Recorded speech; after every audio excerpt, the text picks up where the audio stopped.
In today's tutorial, we're going to show you how to make a comic book style slideshow with a whole bunch of pictures. So let's jump into it. First thing we're going to do is actually create a new movie. Go ahead and do that. The next thing we're going to do is actually set up our theme for this project. So we'll go to settings, we'll go to theme, and we're going to go to comic book right there. Click on that. So now we have a theme set on our project. Next thing we're going to do is actually import all of our pictures. So I have a folder that I put on my desktop. So what I did was I imported every single picture that was on my original Switch, and I've been purposely capturing a ton of them over the last day or so I could do this tutorial. So basically I just take screenshots every time I finish a Monster Hunter fight, and you'll see what we have here. See what it turns into. But again, this is just an example. If you were actually doing this in real life, you'd probably have a variety of pictures, let's just say that. But for this example, we're actually just going to use all the screenshots that I took from my Nintendo Switch. And see, there's a lot of pictures here. So what I'm going to do, I'm just going to make it easy, and I'll do a Command A to highlight all these pictures here. And then you can either hit plus here, or you can just drag them down. So I usually just drag them. So there's a lot of pictures here. All right, so now let's go ahead and hit play to see what it looks like in the beginning. So we're iMovie 48. That's one thing we're definitely going to change. Let's do Monster Hunter Rise Sunbreak. Okay, we'll check this little checkbox here. And the way I did that was I just double clicked on the title here, and then you can enter what you want. So let's go ahead and play now, see what that looks like.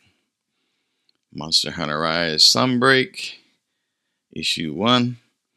And then again, it automatically puts the transitions which are inside of a comic book, which is kind of cool. And it's, it's like my last video tutorial I made about making an automated slideshow.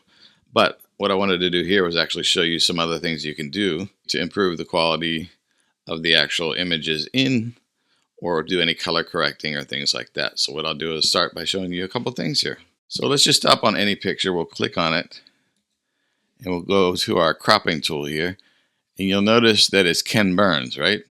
So if you wanted to make this a little bit different looking, we have a start box and an end box. So that's how much the actual camera lens or the screen will actually move. So let's go ahead and change this just a little bit to focus on my character's face here, and we'll hit the check mark here. So now I'll go back 1 and just kind of let it play, and you'll see the difference that was already in there. So now I'm controlling how the actual animation happens within this slideshow. So let's find another image here. Let's go a little bit farther down, more toward the end here. This one's a little dark here, so what I want to do here is actually do some color correcting. So to do some color correcting, first thing we're going to do is click on and highlight the actual image itself. We're going to go to our little painter's easel thing here. Is that an easel or whatever they call it? Painting board, color board, whatever it's called. Click on that.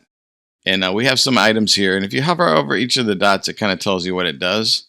But I know this one controls saturation, and I always like to bump up saturation in pretty much everything I do. I like vivid looking objects. If you want it bluer, colder, or warmer, more orange, you go that way.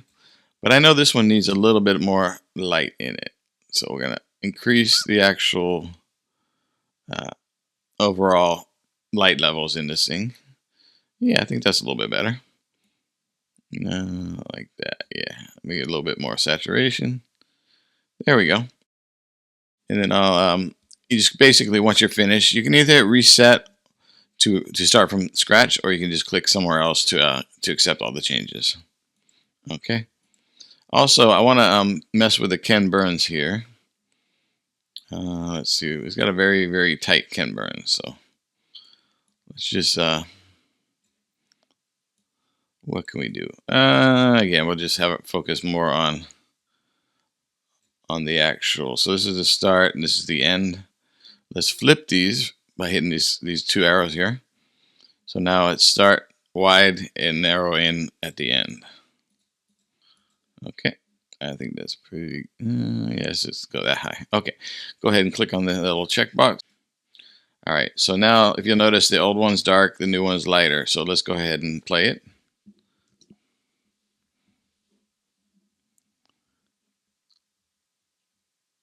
So that definitely looks a lot better with the quality of the lighting and the color correction there. Okay, so that basically is how you do it in the tutorial. So there's a couple things I might want to do. Maybe I don't want Ken burn, so I'll click on an item here, go to the cropping tool, and you can either hit fit or you can crop the fill if you want to crop in on a certain part of the image. It will only do this proportionally, so you're always going to have that 16:9 aspect ratio here. Maybe make it a little bit bigger so we can get our elbow a little bit bigger, maybe. Yeah, about that. It's okay. And you do have guides here that tell you where the center is. Okay. But maybe we want a little bit to the left, maybe we want a little right, but now let's just go center. And a little bit below so we can see our elbow. And we'll hit the check mark to accept those changes or click out anywhere. So now let's have a look. So Ken burns on this one. No Ken burns on this one. This is fixed. Yeah. All right. And if you find images, you know, it's just a repeat. Let's go ahead and just delete the actual image. And, you know, some of these are maybe I want, maybe I don't want. It's pretty close. Which one do I want? That one or that one? That one or that one? Let's keep this one. Now we'll delete this one. Okay. So you can see that, you know, if you have lots of pictures, the transitions are automatically put in there once you select that theme. And then it's just a matter of how much time do you want to put into this little project here. I guess it all depends on the quality of the outcome you want, the number of pictures you have, and the like, things like that. But it's a pretty cool little thing here. You can make your own little comic book video with a whole bunch of screenshots or a whole bunch of images from a vacation, or maybe you went to a Comic-Con or something like that. I think it'd be pretty cool to do that. And once you're finished, you know, you can name it, put an issue number on it. Maybe you'd make multiple ones like this. But it turns out to be a pretty good thing here. Let's see what the end looks like. Let's finish off the end.